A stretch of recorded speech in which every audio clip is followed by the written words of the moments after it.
So I worked for about 40 minutes or so, drove back home to finish here, where another place I like to write, but at least I got started. What I worked on today was the aftermath. I had this idea of trying to find out, like at the beginning of my journey, like people thought I was crazy and stupid, and so I was looking for some sarcastic comments when I tell them what my dream was, and I, I remember that the Patriots won the Super Bowl the year that I won the World Championship, and they were horrible when I was growing up. So they couldn't even make the playoffs. Like they made the playoffs, that was like the Super Bowl for us. The Steve Grogan years. I know people now like, oh, the Patriots, ugh, oh, you guys always win. Give someone else a chance. Well, I grew up with Steve Grogan and them barely making the playoffs. I love watching them, but we never won.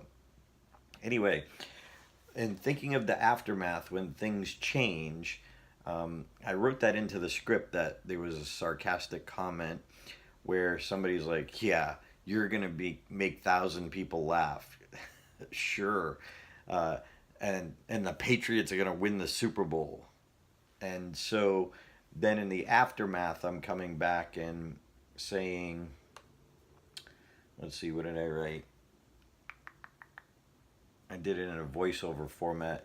On September 23rd, 2001, after a crushing blow to Drew Bledsoe, another least likely guy, sixth round draft pick, Tom Brady stepped in for the New England Patriots. Though he lost the game, he led the Patriots, the underdogs, against the heavily favored St. Louis Rams, known as the greatest show on turf, to become the world champions and win their first Super Bowl.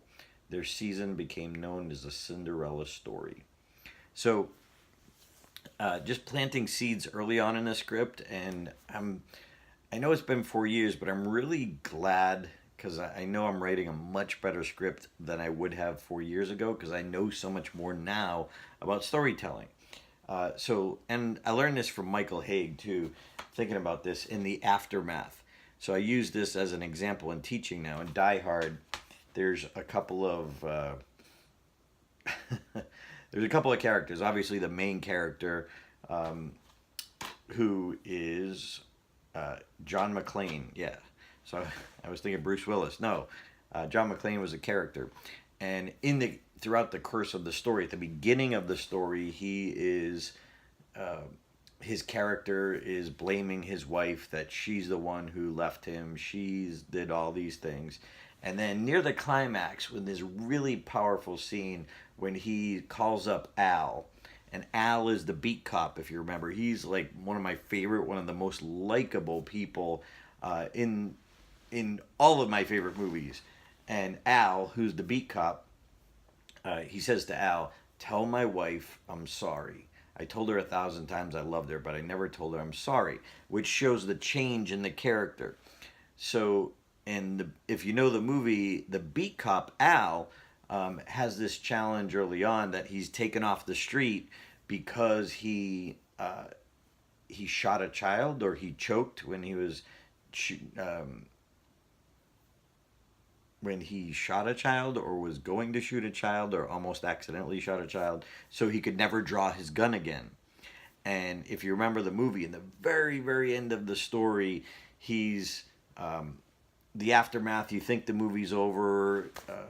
John and his wife are hugging, and his wife punches the news guy. I love that.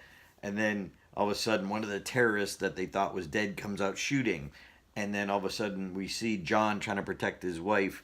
And then, boom, the terrorist gets shot. And then the camera goes over and we see it's Al. He finally drew his gun. So the aftermath is that important part of the story where we see the transformation of the characters. So I'm trying to lay that groundwork in my script too. So anyway, it's been challenging, but I did over an hour of writing, and I'm just excited I got writing again. So I'm going to ask my friends, and I hope you help keep me accountable. So post on my blog, post on my YouTube video, and let me know what you're doing. Because if you're moving towards your dream and doing 17 minutes, that'll inspire me as well. So, hey, Let's pursue our dreams together. Remember, dreams are not convenient. See ya.